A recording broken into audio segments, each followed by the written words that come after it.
clicked the wrong setup the first time. Dang. Wow, you're also huge. I need to shrink you down some. Sorry. Oh dear.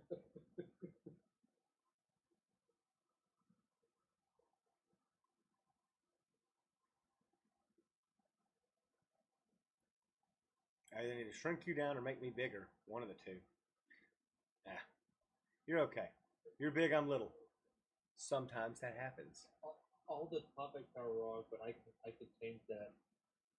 Yeah, all the topics are wrong on YouTube. I think that'll be alright. We'll survive. Is LinkedIn live? Not yet. But also, I forgot to add your audio. So I gotta go add your audio. I'm all kinds of messed up today. Now I got you back there. Now we're live. Ish. We call it live-ish. I see.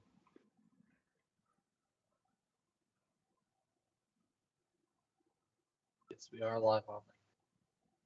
And it should be about a 10-second lag time between YouTube and LinkedIn, based on my experience. Said go live, and then it didn't work.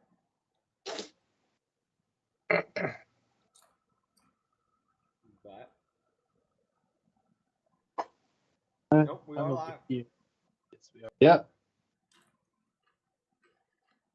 Holy cow! Look, I gotta eat a chip or two. It's dinner time. Well, wow. I guess now the thing I need to do is actually get the rundown that I put together up so I can see it. I actually have to do more things for this. Killing me. This one had a lot of different topics, ladies and gentlemen. A lot of different opportunities for things. Not a lot of news. Still waiting on certain things. And I'll tell you this, Chris, so you can laugh about it. I'm still waiting on my some stuff from Dell. Dell laptop? Yep. Go ahead and show me up. Oh my gosh. Yeah, pain in my butt. Big deal. Life goes on. So, as we continue to eat and enjoy ourselves tonight, it's a Monday night. Maybe we ought to start doing more Monday night streams. Monday afternoon. We might have. I could do Monday afternoons. Yeah. Do Monday afternoon with you from the office where you got the slick setup. Do them at like 4 o'clock. You know? I could do that. Just like for about an hour. Yeah. Exactly. No, I mean, we don't need to do long. And leave a comment for us, guys. We're all about learning from the community. We actually have some comments that we're going to answer, or a comment that we're going to answer from somebody that was posting about everything. I've got to figure out where I'm going to be looking because cameras over here, screens over here, everything's there. It's all blurry. We only have 3 topics on the rundown tonight, and I know the rundown's wrong because I'm an idiot and Chris is the one who normally sets it up. So blame him because it's wrong because he didn't set it up. Yep. When I fail, you fail for me. Gotta love it.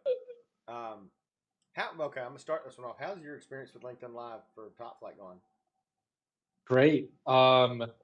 Like as far as like a platform goes, it's been going great. As far as like chat goes, awful. Why you say awful on the chat side? It's just been very dead.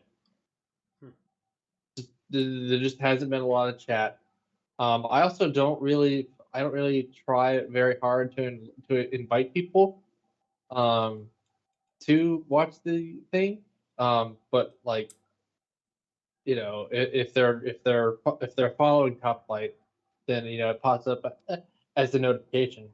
But you'll have that. I mean, as far as a platform goes, and like lag and everything, it's been fine.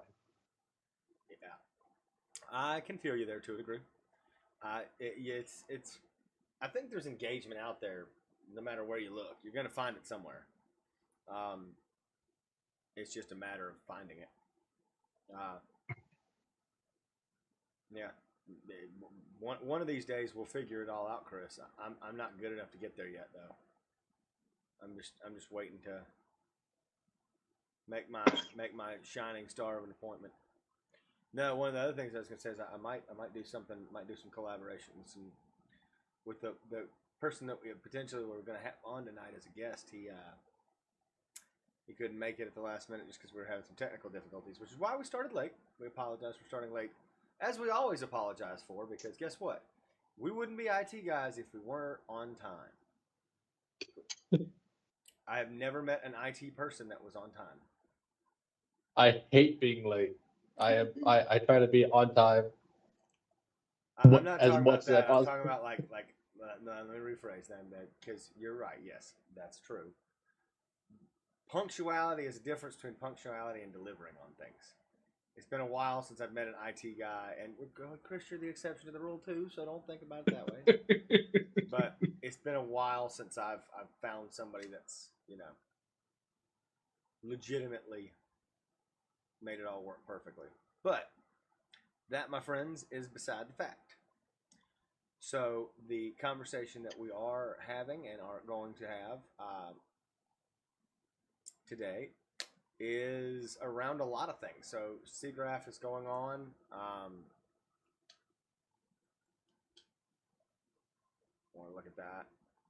Just kind of get you an idea of what's actually happening there. It's in person this year, which actually was one of, you know, a question was related to, you know, post-COVID and COVID experiences. So we'll talk about that in a second.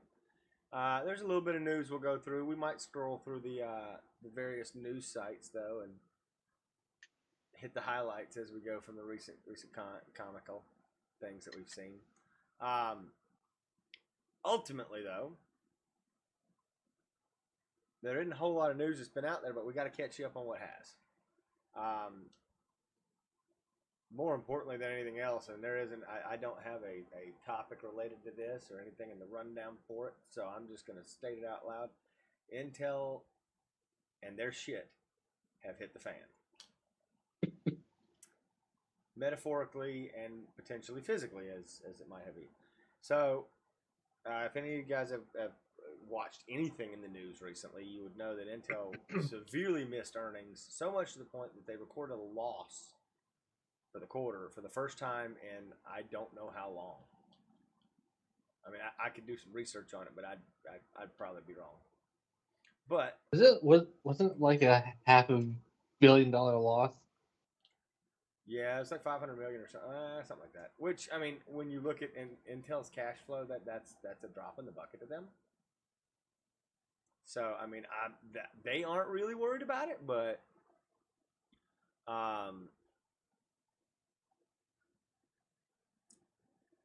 realistically, I mean, you guys know, obviously, so there's a lot, like I said, going on, getting ready to happen.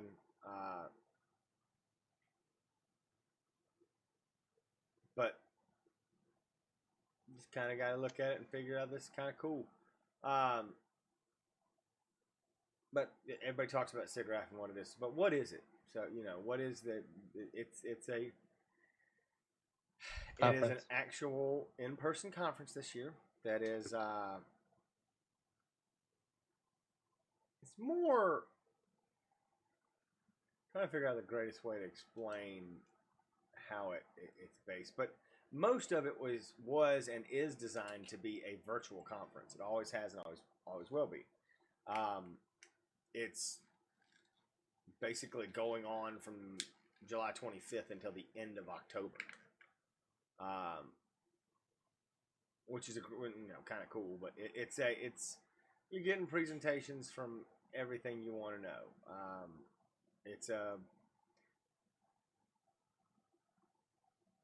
It's an everything, I guess. I don't even know how to explain it. Okay, you got a better way to explain it, Chris? Yeah, I just had their website pulled up. I've got their about section if you want me to read it, because I can read that. It's a special interest group within the ACM. and it's a premier conference for computer graphics and interactive techniques worldwide. This year we gather in person in Vancouver and virtually to celebrate the diversity. Yeah, so basically it's a graphics convention. Yeah. Yeah, I would go, but it is a little bit on the expensive side for me. A little bit. Let's see. Visit the no. I think I read somewhere that the booth was like $1,000. I'm not surprised. I mean, when you consider like the people there and like the other exhibitors and people that are going to be going, it would in theory pay for itself very easily, but it's still, I mean, that's just the booth. That's not like. I mean, yeah, you're not factoring in how you get there, travel, flights, all that jazz. The hotel, the cost of labor, the fact that if I'm there, I can't be doing this. I can't be at my office. What? That's false. You got a cell phone. Teams works on a cell phone. You could call in. You could phone it in. This is true. You could ET phone home this shit. I mean, I'm just saying this opportunity's there. I mean, my office. What? That's false. Why do they keep doing that? But there's always opportunities.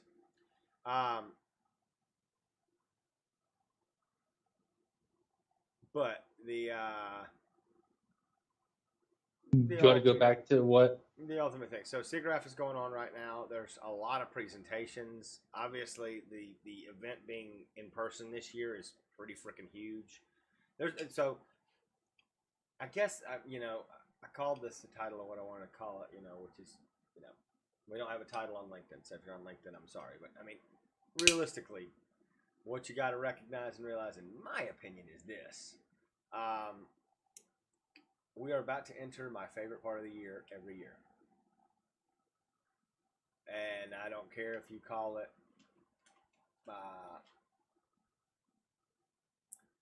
whatever you want to call it, but it's my favorite part of the year every year. It has been and always will be.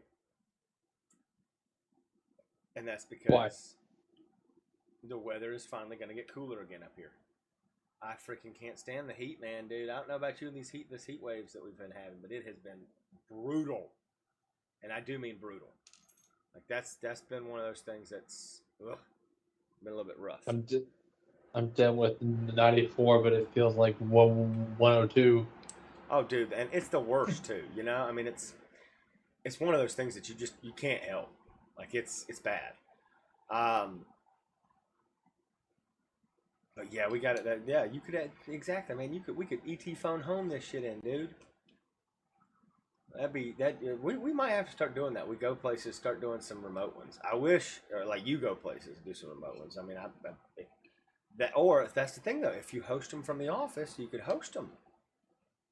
Yeah, I could. See, because you got the jam going on there. You got that Threadripper machine, which never gets used. Which I know exactly. It absolutely gets this set up. But no, the other reason it's my favorite time of the year is because it's usually when most announcements about new computer parts or new accessories or tech comes out after all the things that came out early in the year up to March. Pretty much you enter the dead space is what I call it rumor mill city, basically. Basically from like April to July, the end of July, it's straight up rumor mill season. Obviously until something announced, there's going to be rumors about it, unless it's, just a fake product, which is possible. That is a true statement. But, and I realize I have no idea what screen is going to pull up whenever it pulls up the actual web pages that we look at today. But that's okay. We'll get there. One of the things though that we need to talk about Intel's butt kicking that occurred. Like I said, we're space out people. We space out all over the place. We go down tangents. But one of the things that we need to talk about is sitting behind me right there. If you can see it, if I point my finger to it, that little boxy thing right there. That's an old Optane box. Yeah, Intel cancels Optane completely. And I'm gonna see if I can get the article I saw on that. I just want to like have something to reference to for folks. It was a byline. That's what killed me. It was a byline in the earnings call. What do you mean a byline? Like, I mean, you had to, like, it wasn't like people picked up on it quick, but it wasn't something that was known about immediately. If that makes sense.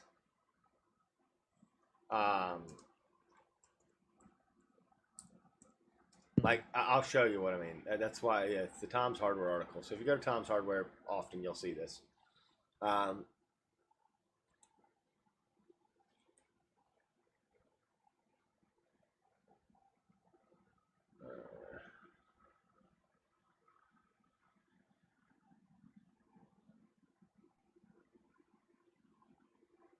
H20 Optane memory. H20 is a flash Optane much. Okay, there was an update to this, which is why I haven't seen it. I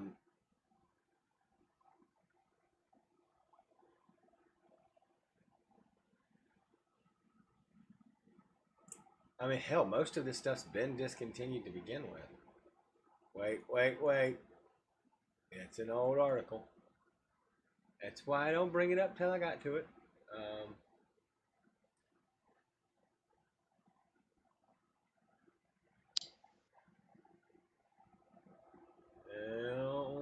There it is. I'll just go to the Forbes article. But there was such a byline that's what killed me about it. And I'm glad I waited. I did not want to see all those different things popping up. But I mean, okay, let's backtrack. What is Optane? Let's start with that. What is Optane? Oh, there's multiple. What was it? Well, there's multiple products. Okay, so, but what is the actual technology? 3D crosspoint. Yep. Or XPoint. And what was that designed to fix? I mean, I'm making a rhetorical question right now.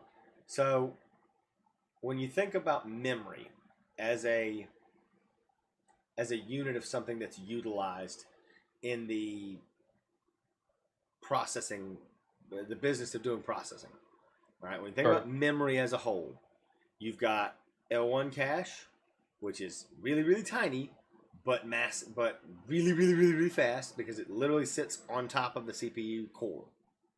Then you got L2 cache, which is usually shared with the core itself, with a core or cluster of cores, but it's a bigger pool that's a little bit slower. You got L3 cache that is usually shared across the entire CPU or with what's it called? With Threadripper, it's shared across the CCD. Right, so the pool of L3 is shared across the CCD, not necessarily across the cores, but across the CCD.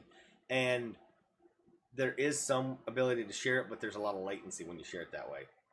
Not a big deal, but still a deal. Next up, you've got these little bad boys, DRAM, and then you have storage. So, and you say, well, storage isn't memory. False. If you've never gone into your settings and messed with the caches, and those things, you don't know how you can truly fuck a computer up. When you run out of memory, yep, and your system starts to use your hard drive, your actual spinning hard drive as memory, and your computer just tanks. What's it called? Page file? Yep, actually. Yeah. So, damn it, I went to the wrong link. And of course, it brought up a Bing search. I didn't want to search the web. I wanted to get onto my computer. Settings, page file. I want to show you. I'm actually going to show you all this stuff. It don't make sense.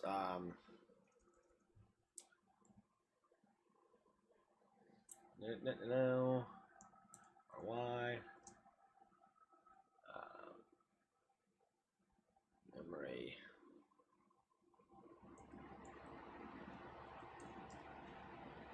The Octane probably. Well, so It's been overtaken by NVMe. Or no, it's no, kind it of is a not. bridge. Man, It's a bridge between memory, between DRAM and storage. virtual memory is what they call it. So, I'm not going to show everybody how to get to this, but I'm going to pull this up here and try to share this page. If this shares the right page the first time, I am a mother trucking genius. If it doesn't, give me a second. And it does. It didn't, of course. Display capture. Properties. Guess what? I got to go change my display to display 4. And done. Yeah, this little doodad, which it does show my mouse technically. So this little doodad right here, change page. The paging file is an area on the hard disk. Yes, Windows still. When is Windows? Okay, you know that you can't install. It's not going to want you to install Windows anymore. That's another topic we don't talk about. But Windows is not allowing you to install onto hard drives anymore, or not allowing like OEMs to use hard drives for the OS anymore. Yep, starting with Windows, starting here. I think it's the end of the year. You have to use an SSD? It's got to be. It can't be on a spin disk. What? Finally, dude. I mean, I'm not complaining, but that's a big deal. I mean, if you can find something to complain about, please, by all means. I mean, because that's ridiculous, if you ask me. But that little page file. Now, you'll notice that I have an awful lot of megabytes in there. 457,658 megabytes, which is roughly about 450 something gigabytes. Yeah. Right? Which is about the size of the usable disk space on an Optane 480 gig drive. Which is what you have. Which is exactly what I've done. So, a page file is just a place, it's a temporary storage pool for RAM. It is so much slower than RAM, usually. But the reason it's so much slower than RAM, usually, is because the bus interface that connects it. So, imagine SATA, 6 gigabyte. I mean, imagine going from RAM when you've got 8-channel memory, or 4-channel memory that's got 256 gigabytes a second of capacity, right, down to, or hell, go back to, say it's 50 gigabytes a second, down to 6 gigabit a second. All right, there's a huge difference there. It's why I like CXL with PCI Express 5 is next gen. And I really and truly think that's why Optane died, with CXL finally showing up. Because what it is, so Optane was a memory platform that could be bought either as a drive or as those little thumbsticks. Ooh, I got some. I got a thumbstick. That you like speed up the hard drive with? No, actual hard drives. Where did I put my little doodad? Oh yeah. Oh, there they are. I got 2 of them. Because before I had that 480 gig drive, I had 2 of these Optane 800Ps.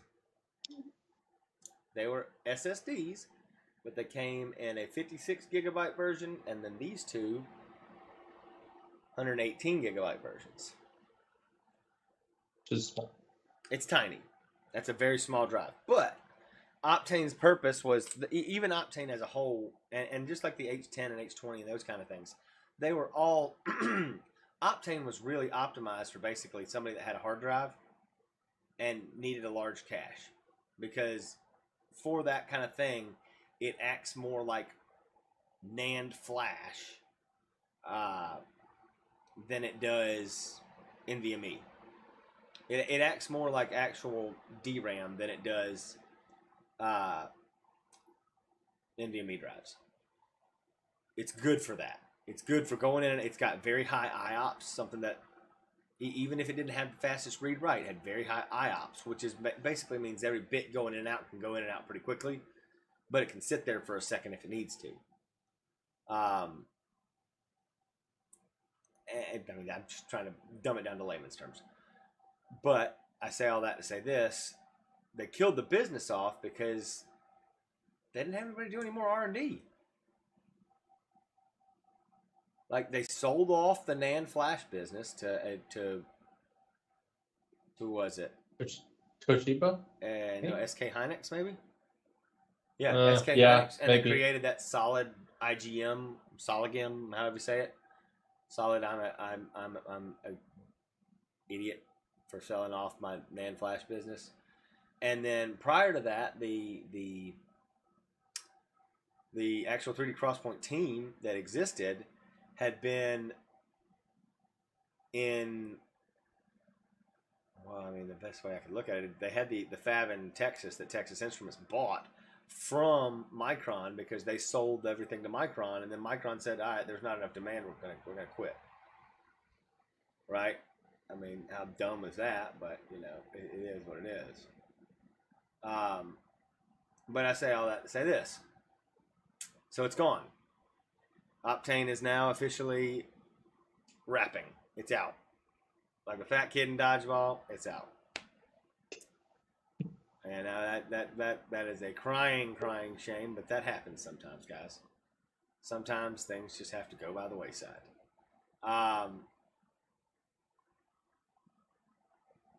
Basically, the tool was great, but like I was hinting at a minute ago, with CXL coming out, basically, go ahead.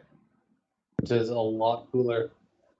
Yeah, CXL over PCI Express, CXL 1.0 over PCI Express 5.0, which is basically, CXL is basically PCI Express 5.0, but it's optimizing the utilization. So it's designed for I/O type devices. So things like this, you know, that's what it's designed for. And ultimately it is what it is, but we're getting back to the nitty gritty, which is, you know, no, that one. So Intel has canceled Optane. It's gone. It's done. Everything's out. You can technically still buy an Intel SSD for a little while longer, and I'm sure you're gonna see these. They're gonna. I don't know if you got one, dude, but there was, a while back on Newegg, they had those 480 gig drives, and I bought two of them. On maybe it was even the 960. No, it's the 960 gig that they had on sale for under $500. Is that the 905? 905p U.2 drive, which is a steal and a heck of a good deal for one of those 905ps. I mean, and the 960 gig version used, like, it originally went for something like $1,800. It's very expensive. But the purpose of them, like I said, they were basically high end. They were always for enterprise. Nothing about Optane to me ever made sense.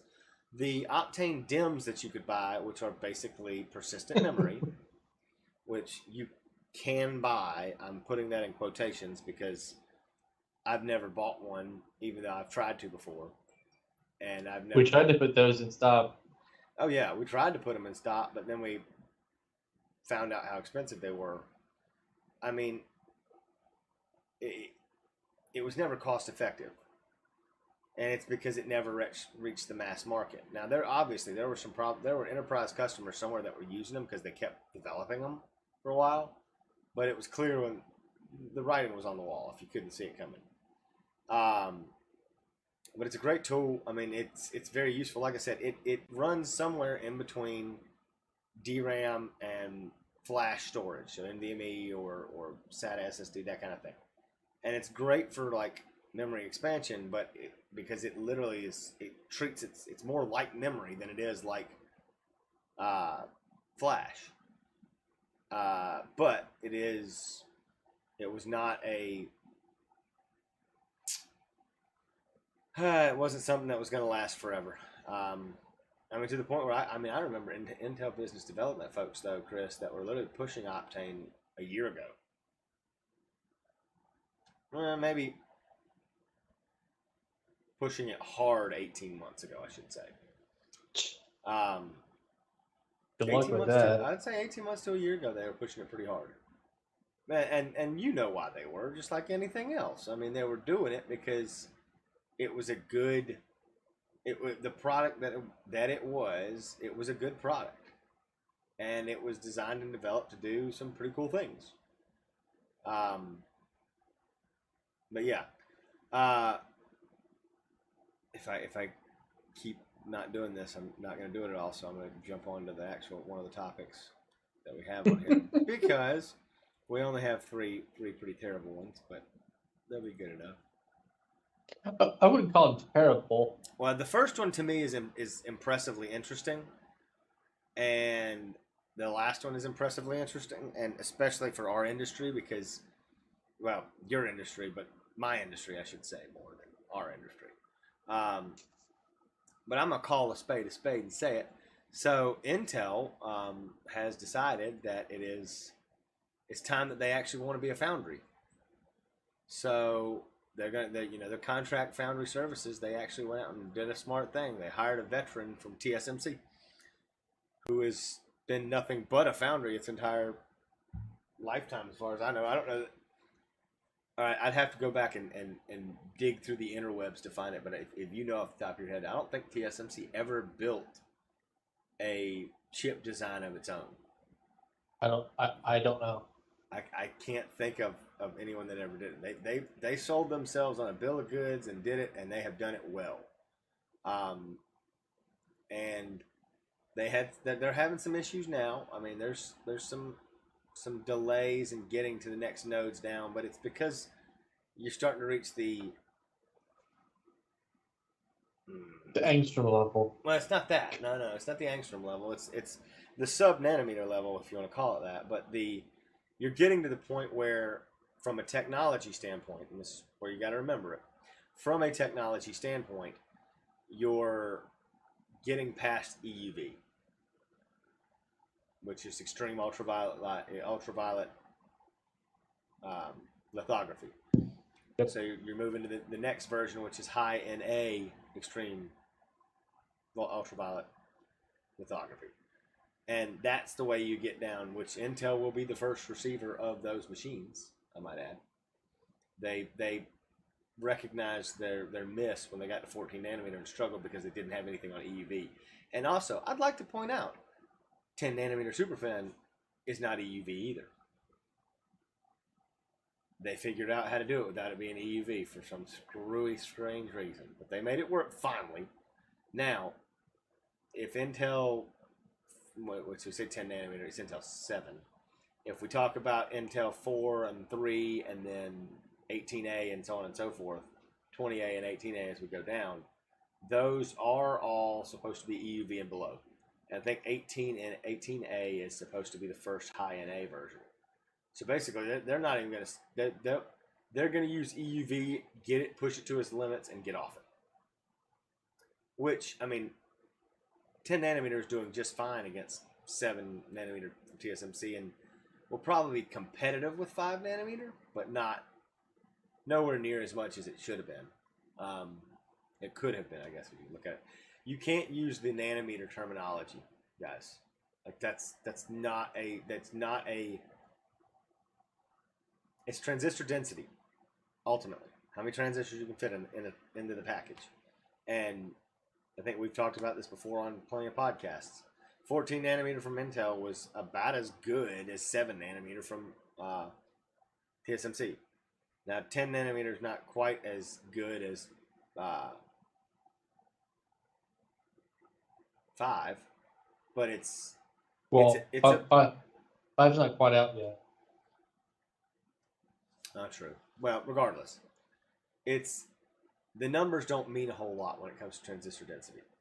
It's just it's how you measure a certain piece. It's why Intel changed their nomenclature to Intel 7, because the 10 nanometer product was very close to the 7 nanometer product from TSMC, if not as good or better, just density wise. They were trying to make it so that marketing all lined up the way they want it to. Now, can they keep up? Who knows? But they went out and hired a contract manufacturing unit, got a new VP. And he came from TSMC. So, I mean, there's not a whole lot to it, but it shows. What it shows is Intel's invested. They are actually going to, like I said, they just had one of the worst quarters of my lifetime I can think of, but they had one of the worst quarters of in recent years. And this is one of the ways they think they can solve that. I wonder what they had to pay to get them to go. Leave. Probably more than we would make in a lifetime, Chris. Unless we struck the lottery 3 or 4 times over, he's probably making more than we would make in a couple of lifetimes. I mean, I say that, but realistically, a pretty penny, I'm sure. And that's good. That's a very good thing. I'm going to skip to the bottom one just because I want to talk about this because I think it's cooler. Okay. But the next thing, this pertains to me a lot, so I'm kind of passionate about this. If you don't know who HighPoint is, look them up. They are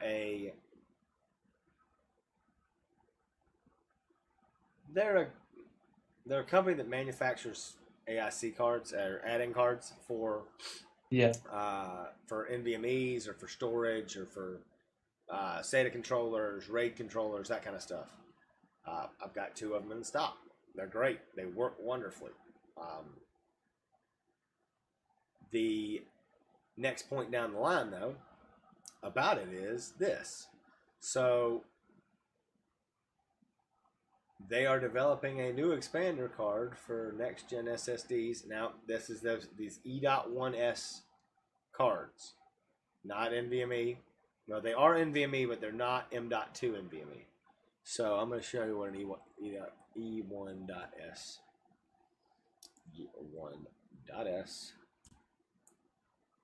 drive. Show. It's a server product. It's a data center product. Isn't that this like is 3 different cards, by the way, in case you're wondering. It was I think STH did a video that They did. Using that form factor you could put a petabyte of SSD in a 1U? Something crazy like that? Well, let's scroll down and read because this is STH's article. Yep. I'm not sure. I don't know. It's basically I call it the better design of NVMe because it guarantees you get a heat sink that as long as, because keep in mind the number one killer of drives or of any kind is heat. Flash storage in general, the killer is heat. But let's take a minute to talk about what's something you can do to eliminate that heat. Well, in most modern computers, they have heat sinks on them. If they don't, they have fans that blow kind of nearby them or over them pretty quickly. All good tools to utilize. Now, if you're a data center, you already have a bunch of little fans in there, especially in a 1U rack. The turbojets, the Bloematron 5000s that Linus used to talk about. So you've got the Bloematron 5000s. If you've got the Bloematrons, then blow it over something. Make it more efficient. And that's where E1.S kind of exists. It's growing. It's not really popular quite yet. It's getting there.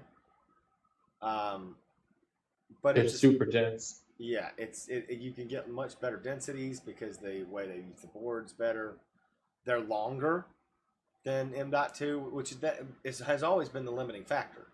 So you have a 110 version of M.2 that is 30 millimeters longer, but nobody uses it because M.2 2280 became the standard, and everybody's used that since then. You can get there was an Optane drive that was a 22110, but you've got to recognize what they're useful for, right? I mean, the extra length means more NAND modules on the actual die, or more dies on the actual module, which means more expansion, which ultimately lowers cost because you're just paying for the extra flash modules and not the controllers. Now, yes, you limit yourself in overall bandwidth, but this is where HighPoint comes in. So, you've got E1S ASICs that are coming out that can handle 55 gigabytes. Not gigabits, gigabytes a second of to and from read-write. I don't remember if it's read or read-write or just read. Regardless. It's like 5 divided by 7. It's more than 50. That's like 8 980 pros.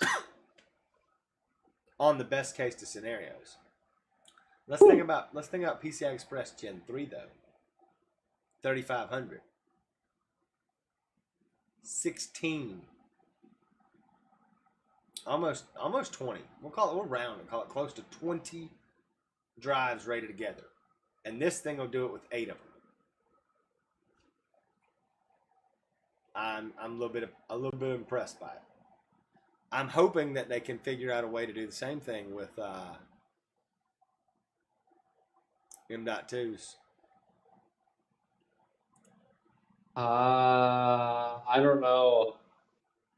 I don't think that would be. I don't think so. I think that they're gonna leave that super fast stuff for the server.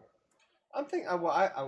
Think about that. What are we talking about? To get that kind of read-write speed, you got to have 8 of those PCI Express 4.0 cards. Well, they're doing it on a PCI Express 5.0 bus. That's the only way I can think of that they're doing this. Which means that it's 4 cards, not 8. I mean, if it's 4 Gen 5s, then yeah. Because if the Okay, I see what they're done here. Never mind. I didn't actually read the way I should have read, like an idiot. So, they are PCI Express 4.0 cards, which a single card can only do 28 gigabytes a second. Right? Now, the way they're doing this is they're cross-syncing across PCI Express 4.0, and they're basically treating it like one big storage pool.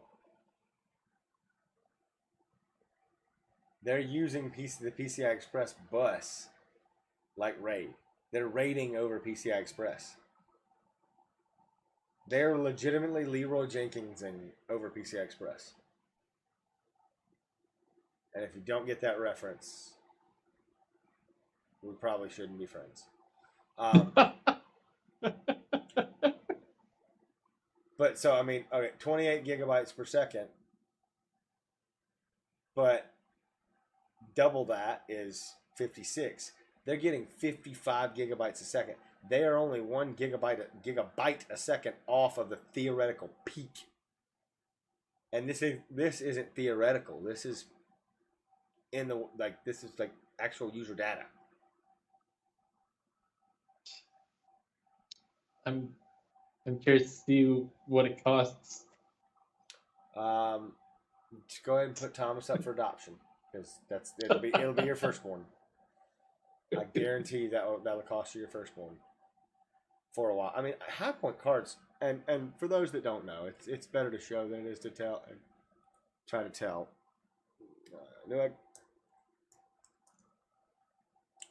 .com. Yeah, why don't you find the Gen 4 version of yours? Can't remember what it's called.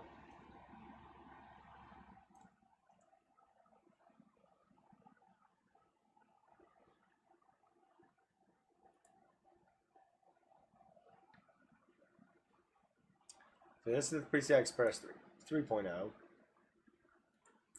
That's the bootable one. So that's the 7103. So here's the fun one. The 7540. Now, granted, that's way too expensive. I've got to go. I hate doing this, but I always have to. So I'm going to do it. Because if you don't do that, then it gives you these wonky, asinine prices sometimes. So this is actually an 2280 card, Chris. You gotta look at putting one of these into somebody's rig. Only cost you $1132. That's like a battleship. Huh? That's like a battleship. Yeah, it is. For NVMe cards. Huh. Mm-hmm. So yes. And the way these things work, guys, is they've got yes, it's only using the X16 slot, and you're going, well, 4 or 8 X4 cards. That means you're not utilizing all the PCI Express bandwidth. False.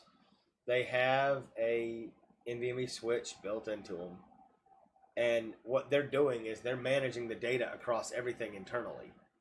So bifurcation, however you want to look at the internals on the specs on it, what you're actually getting with that is they are actually determining. You can send it 28 gigabytes a second worth of data, and they're going to figure out how to, and the card itself puts it places. Right? Whether you're in RAID 1, RAID 0, RAID 10. That kind of thing. You're good.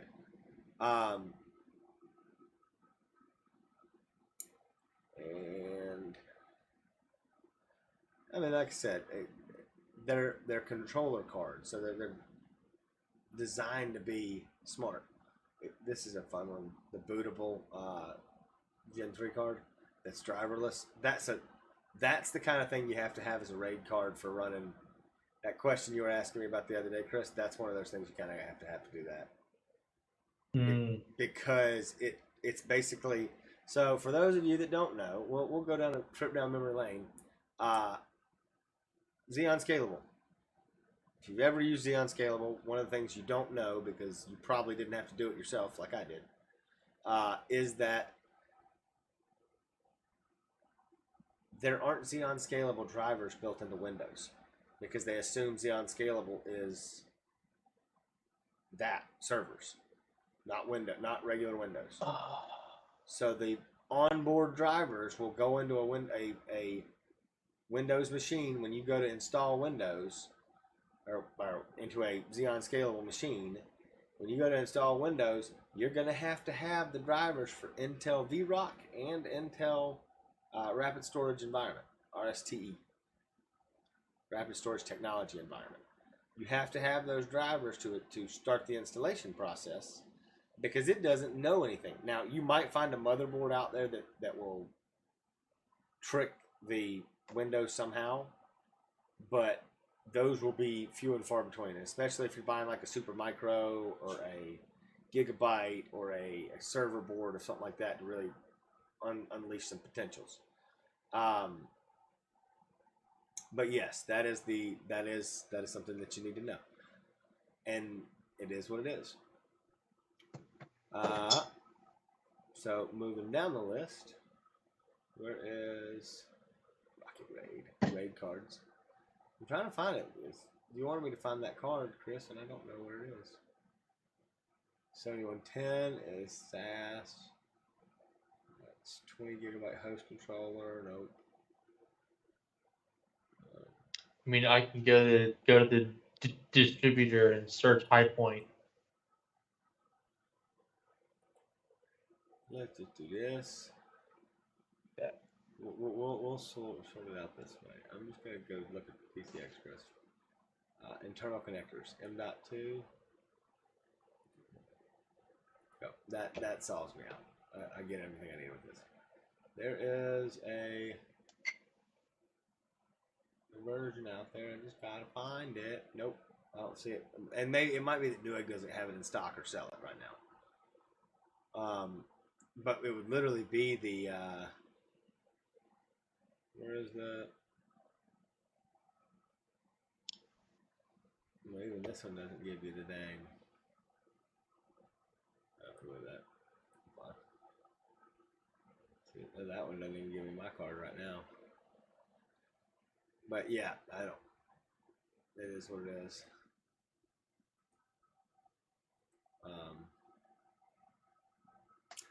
I believe it's the 7203, Chris. Is it Gen 4 it's the Gen bootable? 4, is the Gen 4 bootable. It's either 7203 or 7104, one of the two. I've seen it before.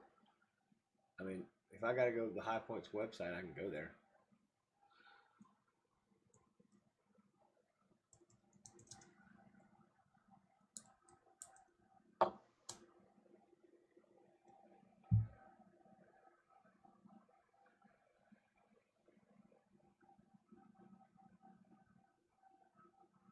Heck, Walmart sells them.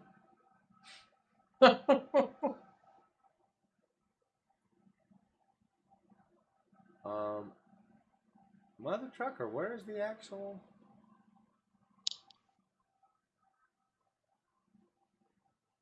Here we go. Just go to the HighPoint site. Yeah, that's what I was looking for. I passed over it earlier.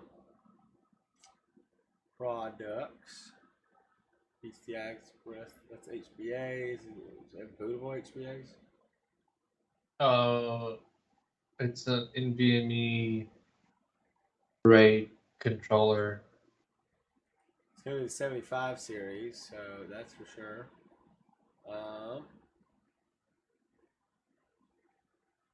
7502, 7505, and it's all bootable. 7540. All three of them are bootable. 7505. Yeah, the 7505, but that's what I'm saying. All of their PCI Express 4.0 are bootable. Mm. Yep, that's nice.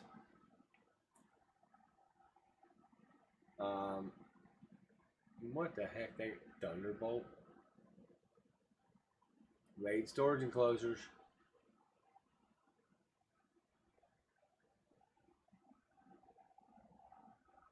4 2.5-inch U.2, 4 2.5-inch M.2. How do you have 2.5-inch M.2 bay? It feels like that. I feel like that's a waste of space. I mean, HighPoint. Come on, guys. Come on. Hey, guys. Come on. Okay. All right. But why does this matter? Because it means that the world is coming to the point in time when you can actually have usable capacity of 122.88 terabytes of storage flash in a desktop. Not crazy SSD array.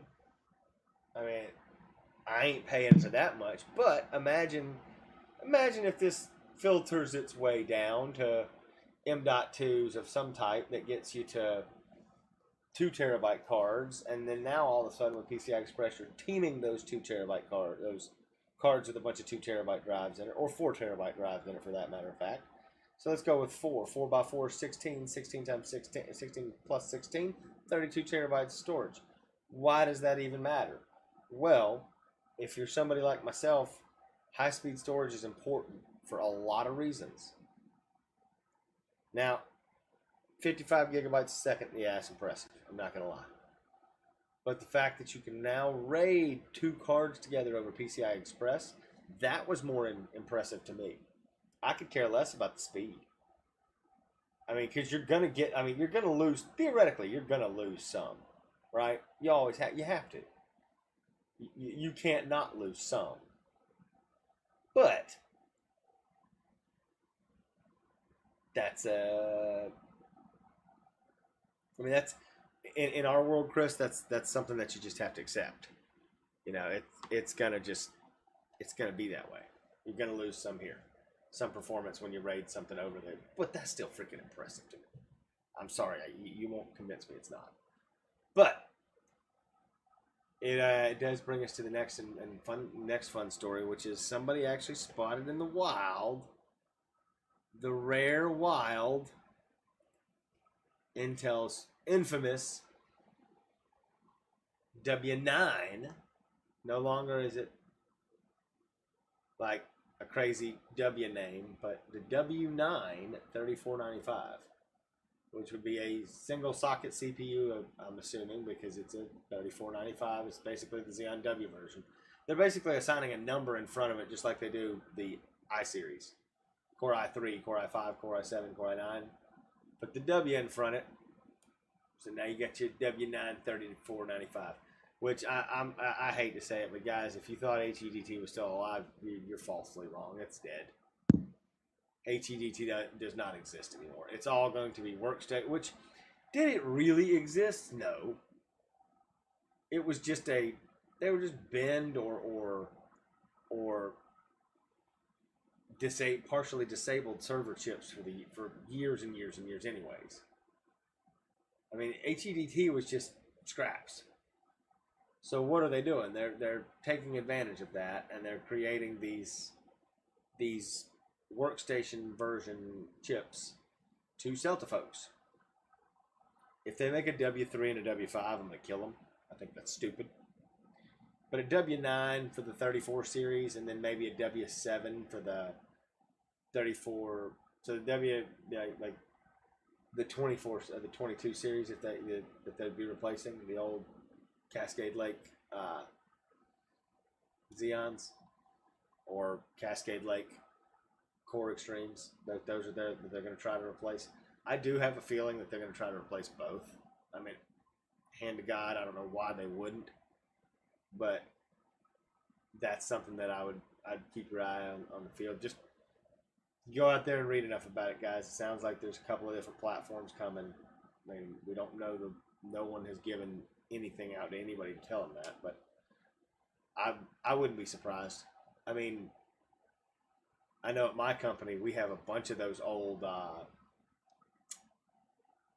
W22 series, and we actually have a bunch of the 22. I think they were 2295s, the 18 cores, like my 10980XE. They have a bunch of. We got a bunch of them scattered about, and I would tell you they're impressive. I mean, they're still impressive. They're still useful. They're no Threadripper Pro 5000, but they never were meant to be. But that's a conversation we're also going to have here in a second. But while I finish this thought for it, the 56 core was spotted. So let's take a look at this article from Tom's Hardware as well. I got a lot of stuff from Tom's Hardware. I haven't been seeing a lot of good stuff on Engadget recently, or some of the others. I know you've got some that you find from time to time.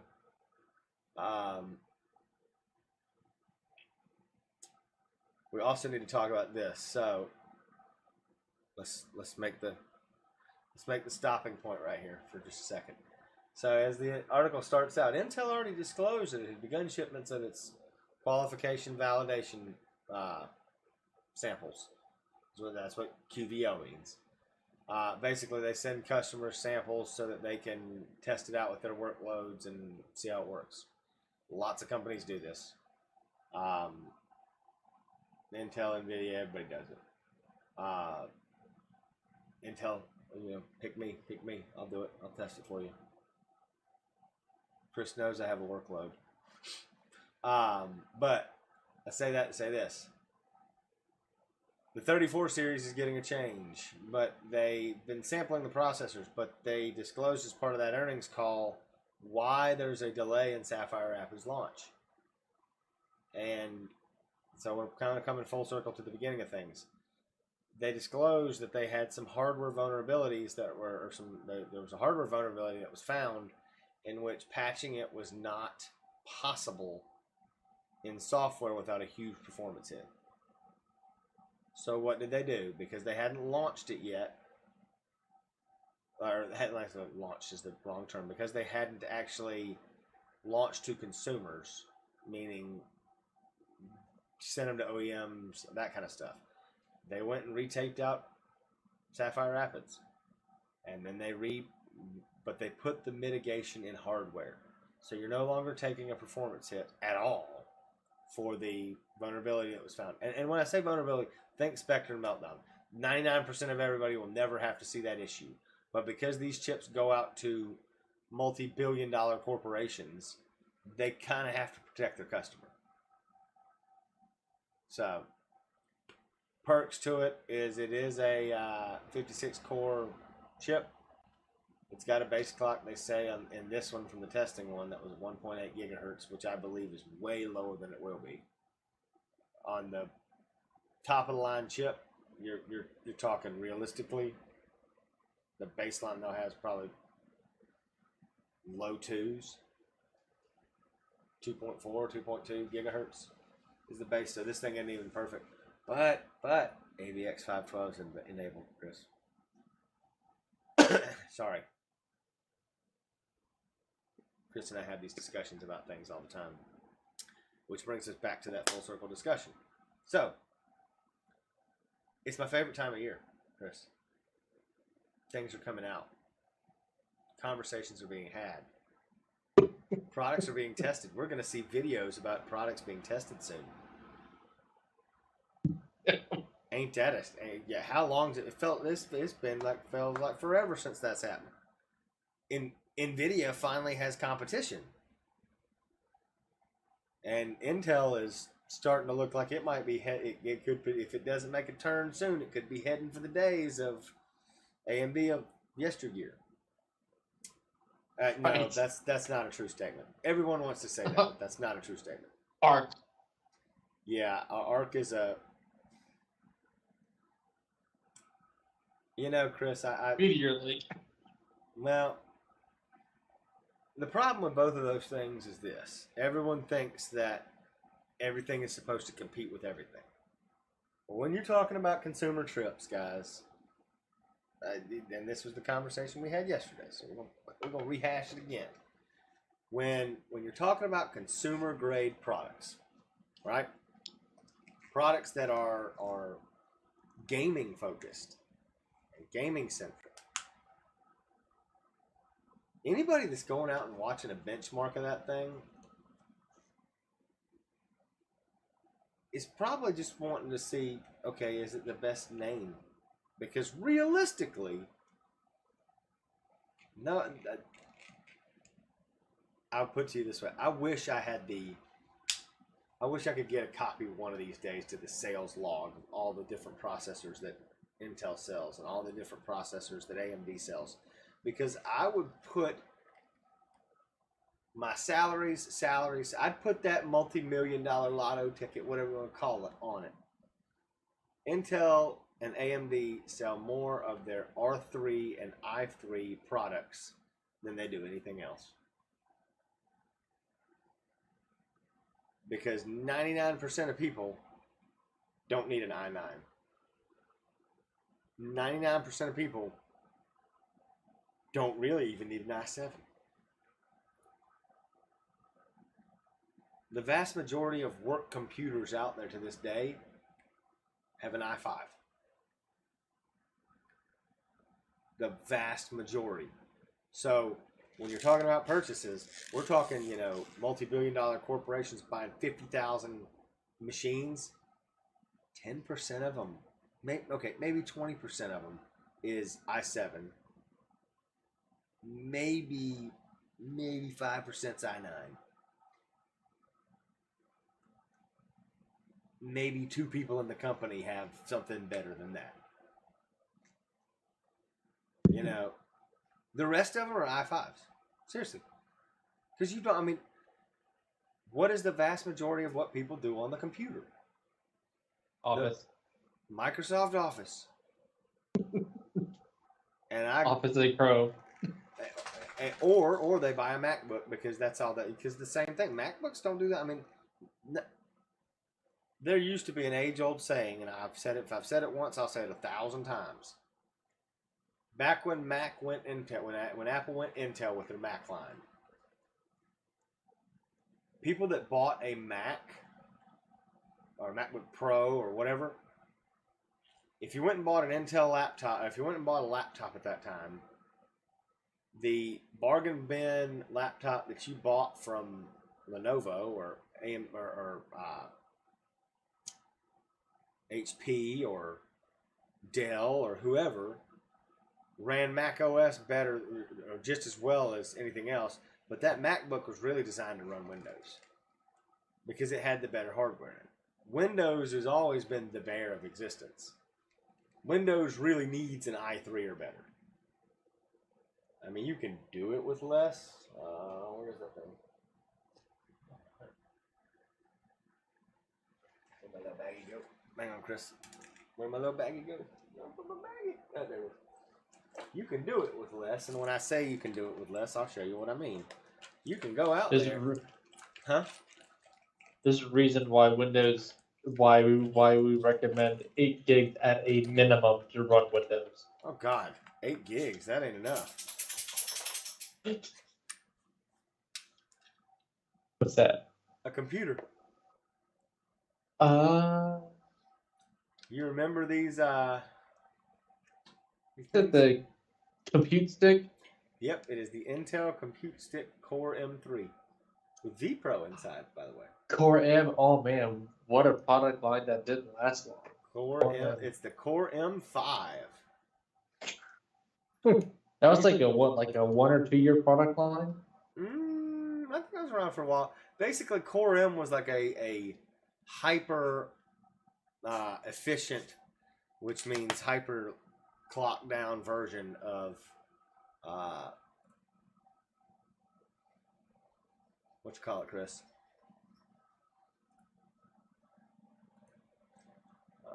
A regular K chip of a regular iProduct. Yeah. Just it was a thermally limited product. So well, I think it was slightly different because Intel does have their U and their T.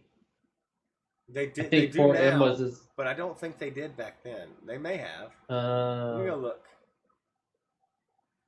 But they what were. about Dave says, what about Raspberry Pi?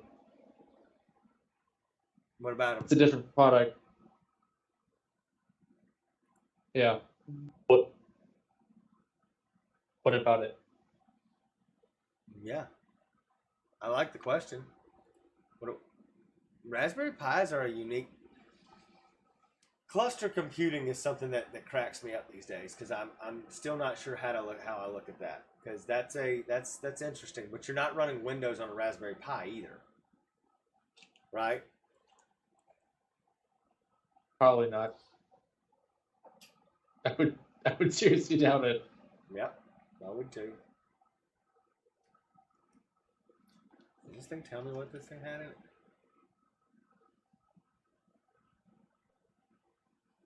I'm going to have to actually boot this thing up to find out what the internals are. I believe this one had 8 gigs of RAM.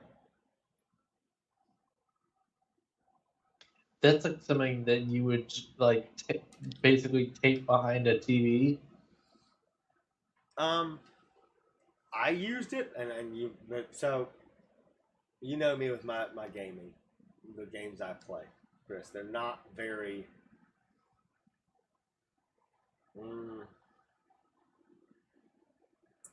They're not very. They weren't ever really very graphically intensive until I started playing Battlefield. So, or Flight Simulator, the newest version of Flight Simulator, which I wouldn't play on the road anyways. So, I wanted something that I could go and play my Civilization and watch videos on YouTube and do that kind of stuff with. And I got this and God knows I have another compute stick somewhere in here that was the Lenovo one that had the Atom processor in it. That thing was kind of cool too, but it didn't meet the minimum specs of Civ 6. This did. So I caught this so I could actually run Civ 6. Now, it only has 64 gigs of onboard storage, which is more than enough for 1 or 2 games and, Windows and Office. It's good for that. That's it. The rest of what this is good for, though, everything else. So it ran Civilization just fine at low graphics on a 50-inch TV that I was sitting in a hotel room playing on. It was perfect for that kind of thing. It played YouTube at 4K, no problem. I think a lot of people that bought and used these things, I think a lot of people, that's kind of how they envision these. It's something you put in your back pocket and you carry to the next site and you play on it. It's powered over USB-C, but it's also hosting that. It's got a USB Type-A port, a singular one. It does have Bluetooth and Wi-Fi and all that stuff. But it's also got a... matter of fact, don't ask me how I know this. Well, okay, I'll tell you. I just moved. So if you're not enjoying the new office setup, suck it, because it's new. I like it. So this was the power adapter for it. And if you notice it's got 2 more USB ports on the power adapter, Chris. So it's kind of it's just a little simple setup, but it has the USB-C cable that goes into it and does it that way. So it worked kind of like that. We don't need to keep talking about this, though, because this is old school tech, not new school tech. But did we get a response to what about Raspberry Pi? He said that's true, that's a Linux operating system. What is? What runs on Raspberry Pi? Pi OS? Yeah. No, Linux. Well, I mean, iOS is could be. It's a version of Linux. Yeah. Yeah, I mean, it's a stripped down version. Just Android is a version of Linux, for lack of a better word. The Android operating system. Where was that? Was that on YouTube?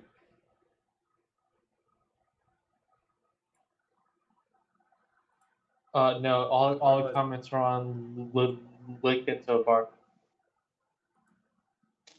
Ah. Interesting.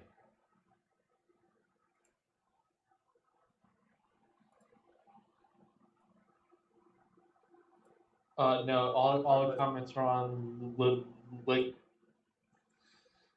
So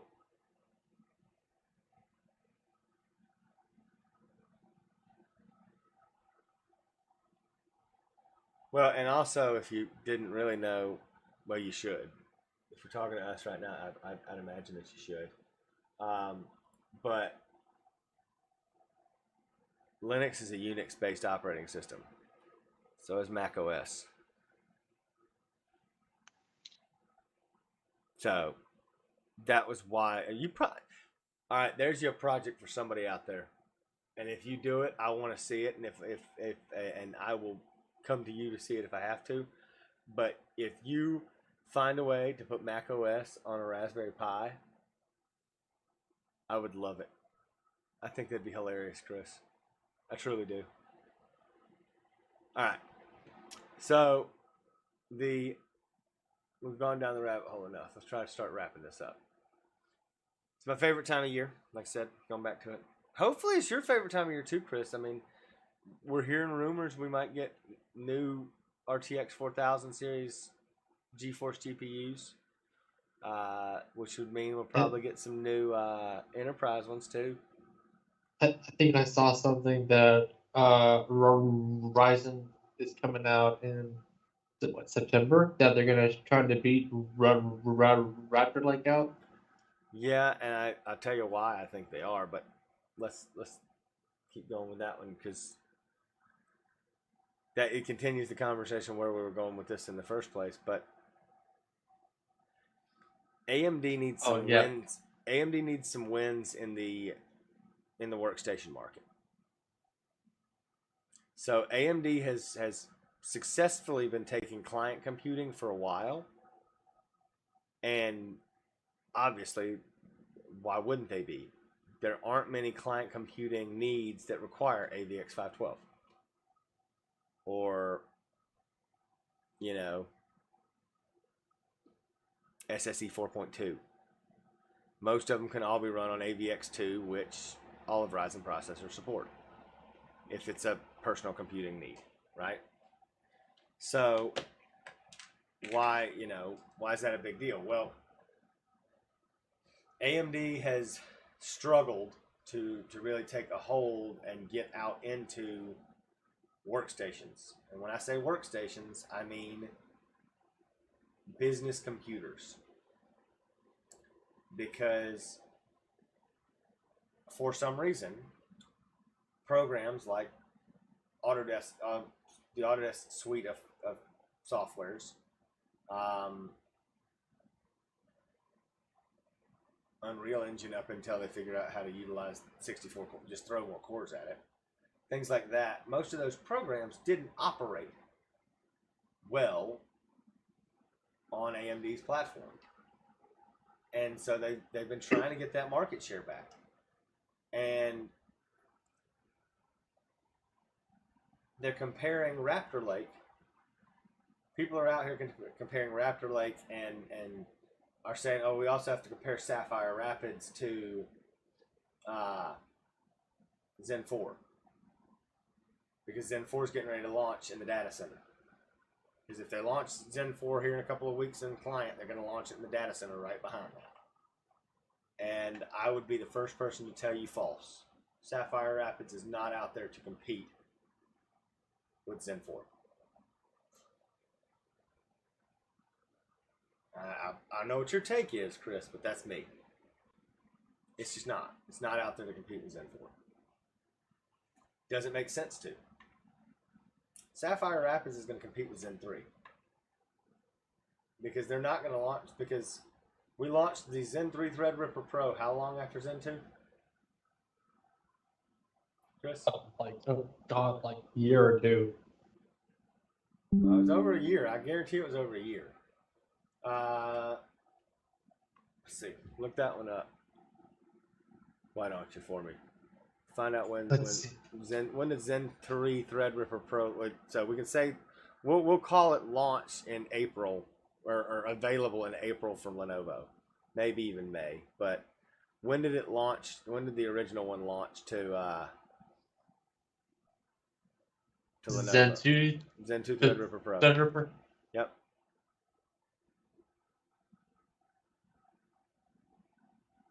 Zen 2 Threadripper Pro, July 14th, 2020.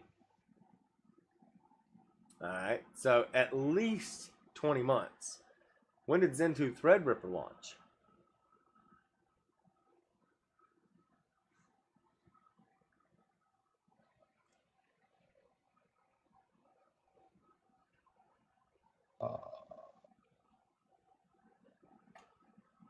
November 25th. 2019. Yeah. Yeah. So, pre-pandemic. I asked the masses at this point in time. Threadripper exists because it is a marketable product to the enterprise, but it is only marketable because they are still a much smaller company than Intel, and they don't control the fab anymore. So they can only make so many chiplets that would work for Threadripper Pro and IO dies that would work for Threadripper Pro 5,000 or 7,000, right? So it's not going to come out next year. And they'd much rather sell the Epics with the high margin and the Ryzens with the high volume. Exactly, babe. There you go. Ding, ding, ding, ding, ding. You're marketing 101. Either you can either do high volume or high margin. You can go out there and watch all the tech tuber channels and all the people making all these predictions, and this is not insider information. This is personal opinion. So if I'm wrong, Chris, I give you permission to call me out and say, you know what? And I'll admit it, I was wrong. But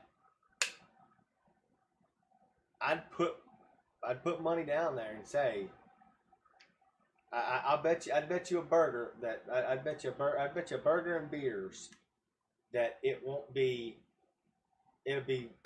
at least December of next year, if not March of the following year, that they finally launch a Threadripper Pro 7000 series.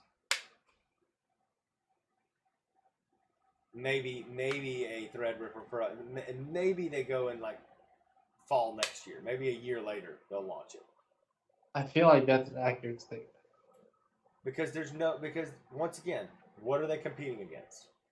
And Sapphire Rapids, while it might beat the Zen 3 Threadripper Pro, it ain't gonna beat it by much if it does. And it ain't gonna be, Sapphire Rapids it's what people are gonna buy because they've always bought those kind of machines. Now, people that are out there using Threadripper Pro right now, they're not gonna jump back to a Sapphire Rapids machine unless it's just a massive performance increase. It doesn't make any sense, just like anything else. So why would you don't just jump ship back and forth. These decisions happen over 5 to 10 years with companies. They're, 3 to 5 years with companies. They're not making decisions. They're not sitting here waiting on AMD to launch Zen 4 and waiting on Intel to launch Sapphire Rapids. They were making those decisions to purchase something last year for this year. And so they're not on the same cadence even, really. And so you're not people are comparing Sapphire Rapids and it's a workstation product, guys. Sapphire Rapids is not, it's a data center product too. Scalable is, but people have been putting the top end scalable chips, 2 of the top end scalable chips into desktops and calling it a workstation since the beginning of Xeon Scalable. They don't put 2 Zen 4 chips or 2 Zen 2 or Zen 3 chips into a workstation and call it a workstation right now. They just put 1. And it gets back to the same point. They don't want to cannibalize the market. And I don't blame AMD, but it's marketing 101. Follow the marketing dollar and eventually you'll win. And same thing goes for NVIDIA. Look at how they launch their products. The 3090 Ti. Up first. The 3090 Ti, which is the full GA102, came a year after launch. You know what came It was first? the very last product. Yep, but you know what came first? The A6000. The 3090. Oh, that's right. Which is the same? Which is the same freaking chip almost. There's very little differences, realistically. But they want those dies. They're going to want those for the next Gen 6000 series. You're not going to see an untouched 4090 Ti launch at launch day. They just won't. They'll cut it down however they got to cut it down. And they cut it down because that's just the way processors work. They have flaws, so they can cut them down and make it work. But they'll do that, and they'll sell a 4090, and it will be twice the performance. I'm being facetious in this statement, but it'll be 10 times better than the 3090 or 3090 Ti. No, it won't, but it'll be X percentage better, and people will buy it up like gangbusters because guess what? It's the high volume. It's a higher volume market than a 6000 series will sell for. But guess what? That 6000 series is going to get sold. And if you don't think enterprise isn't what makes the money for NVIDIA, you are fool. Enterprise and data center, you're foolish. That's where their money is. It's not in gaming. Gaming is just high volume. Just like consumer grade CPUs. They're high volume. Workstation at Intel exists as a product line. It always has, and they're not usually cut down chips. They usually take this is where HEDT is never really existed. Is because a Core i9 10900X E or Core i9 10980XE is the exact same as that 2295, but they don't they sell the 2295 for twice the price. And they guarantee it for 5 years. Whereas the Core i9, if it craps out after a year, you're SOL. And if you overclock it, you're really SOL. That's how they always were. It's how companies work. But we've talked enough about this till I'm blue in the face. And I'm tired of being blue in the face. So, moral of the story. It's my favorite time of year. So if we do this in about a month from now, which is the next episode. We say that. Ryzen. I might get in. I might get in before that because I'm itching to do this more than now that I got the new office set up. Ryzen might be out by then, or at least announced next month. Yeah. And you might hear. And we might hear about. Heck, who knows? You know what? I do wonder this, Chris. And now it's just a conversation piece. Do you think that AMD will launch the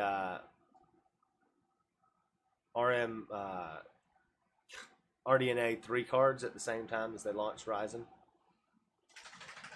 What's your thoughts there? Speculative thoughts between the two of us.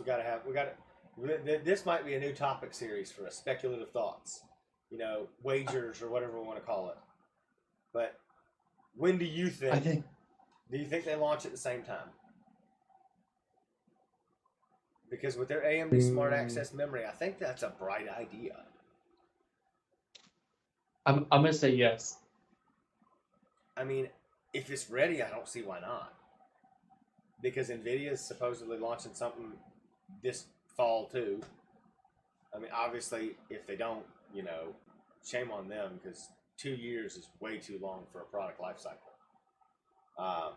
I feel like, but they get away with it because they're Nvidia's Nvidia. But so I mean, yeah, that's one. So we think you got that one. I think that if it's ready, I think they launch the same time too. All right. Marketing 101 again. If Intel Arc is canceled, do you think that they would actually cancel the entire product, or do you think they would focus on making and I'm gonna give you some options, so this is fair. Do you think they would cancel the entire product, and in canceling that, focus on making a data center / enterprise cards for the future? Because once again, that's where the money is, in that higher end. That's where the low volume, high margin. So, or do you think they keep it around, but it's just a crappy card all the way around until the next? Do you think this generation and the next generation are crappy, or do you think that it comes out, it gets fixed in the next year, and then the next generation's awesome too? Do you think it pulls the AMD, I guess, with RDNA 1 to RDNA 2? I don't think that they're going to cancel it, focus on the Pro. I do think that the first version is going to be terrible, but I really want to see more competition in the GPU space. Agreed. I think it's going to be the RDNA 1 moment finally, because yes, they gave developers, for lack of a better word, that DG2 or whatever it was. That garbage card. Nobody did anything with that. I don't care who you are and what you say. Nobody did anything with that. And to say that's the beta test, to me is kind of not understanding what a beta test is. A beta test is a publicly managed thing. That's like an alpha. You can call it the alpha test, not a beta test. But I think it ages like fine wine, realistically. Because I think it's kind of like I said, I think it's the RDNA 1 moment for them finally. I think they do launch it. It sucks at first. Drivers are terrible. And people complain about it, but they bought it, so they're going to use it. And eventually, revisit it 6 months down the line, 12 months down the line, right about the time that the next gen decides it's going to launch. And I think you're going to actually have something on your hands, something worthwhile. I'll be honest, depending on the pricing, I'll probably buy one myself, just for the giggles to say that I got it. I mean, you're talking to a guy that buys technology for nostalgic purposes somewhat. I mean, I don't know why I do, but I do. So, All right, now the final conversation piece, and then we'll wrap it up, and we'll start doing this more often because it's fun. What's your next big computer purchase? All right, what are you looking at, and then I'll give you mine after that. But what are you looking at and thinking, like, in the next 12 months, what's something you go after, or you would recommend to go after? Is it a shiny new monitor? Is it do you look to upgrade to Raptor Lake or Zen 4, or where's your mindset in the next 18 to 24 months? I'm good with my monitor. I want a new computer. What I have is fine. I haven't had my current computer nearly as long as I had nearly as long as I had the old one, but I'm running a 3800X with a 2080 Super, which does fine. But I'm also not really playing any really RTX games. And I'd like to be able to have that capacity. So I'm thinking like a 12700 or a 13700 with like maybe a 4080. Sounds interesting. I personally, I think my next upgrade is going to be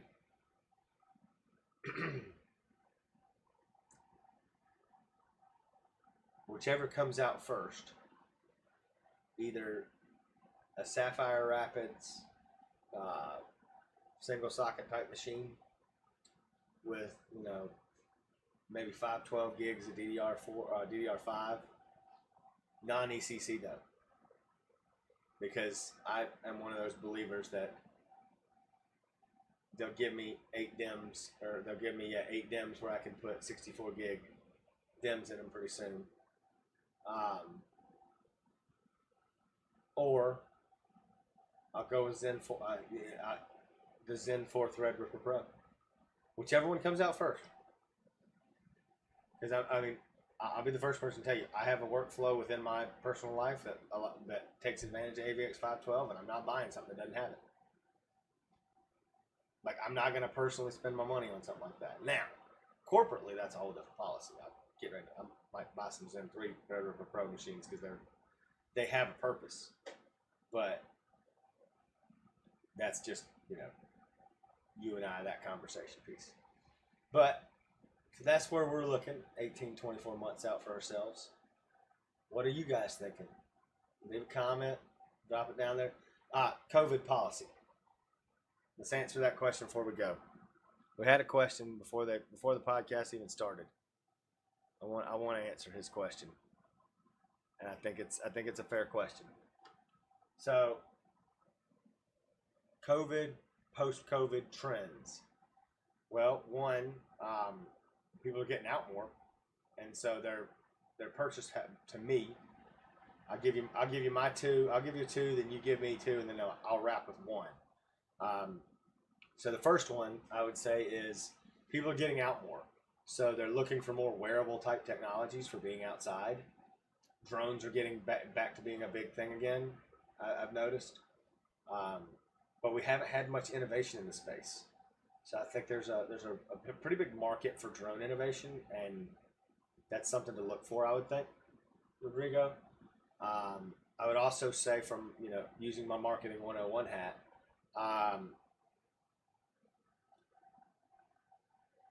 the R word is out there. We're potentially heading for that recession. Whether we actually get full blown into it like we did back in the late 2000s, I don't know. But what I will say is that I haven't seen people spending this much money in years, and it stopping short of not going near as far as it used to. For that exact reason. Inflationary tactics are pretty heavy. I mean, it's very apparent in the food service industry, going out to eat and that kind of stuff. So, I mean, that's kind of painful from a marketing perspective. I would make that statement. You give me two, and I'll wrap up with one. COVID. Let's see. During it, there was a lot of did buying toys and things because we were all inside and there was a bunch of free money. Post COVID, we're going outside. There's a lot less buying of toys because people are going back to work. And so now there's a big oversupply of video cards because people aren't buying them nearly as much for toys. Which I'm not mad at that there's an oversupply. Makes your product cheaper. Yep. So that's one. You got another one?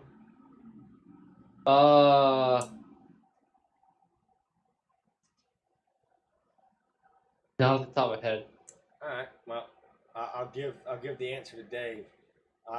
When somebody develops them, flying cars will be available when somebody develops them. You want to develop them, I'll buy it from you. I'm all for it. I think it'll be fun. They'll look more like drones than anything else, though. And then my last point would be, I think the easiest marketing trend to see is that people are spending less.